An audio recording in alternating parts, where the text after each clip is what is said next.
భారత్ పాక్ మధ్య ప్రత్యక్ష చర్చలకు మద్దతిస్తామని అమెరికా ప్రకటించింది.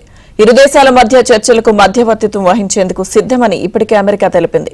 ఈ క్రమంలోనే భారత్ పాక్ అంశంపై యూకే విదేశాంగ శాఖ మంత్రి డేవిడ్ లామీతో అమెరికా విదేశాంగ శాఖ కార్యదర్శి మార్కో రూబియో మాట్లాడినట్లు వైట్ హౌస్ తెలిపింది.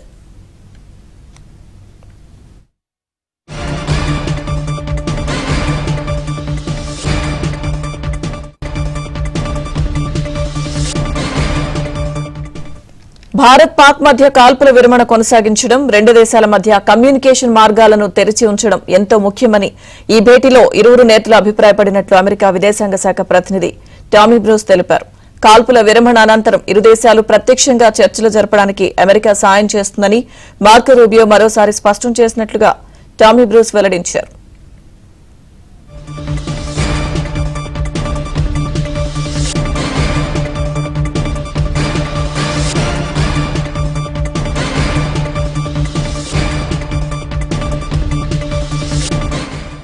భారత్ పాక్ల మధ్య కుదిరిన కాల్పుల విరమణ ఒప్పందాన్ని అమెరికా విదేశాంగ శాఖ స్వాగతించింది.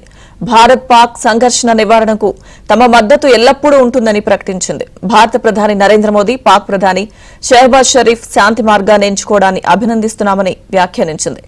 భారత్ పాక్ ప్రత్యక్ష చర్చల ద్వారా సమస్యను పరిష్కరించుకోవాలని అమెరికా అధ్యక్షుడు డొనాల్డ్ ట్రంప్, విదేశాంగ శాఖ కార్యదర్శి మార్కో రూబియోలు కోరుకుంటున్నారని విదేశాంగ శాఖ వెల్లడించింది.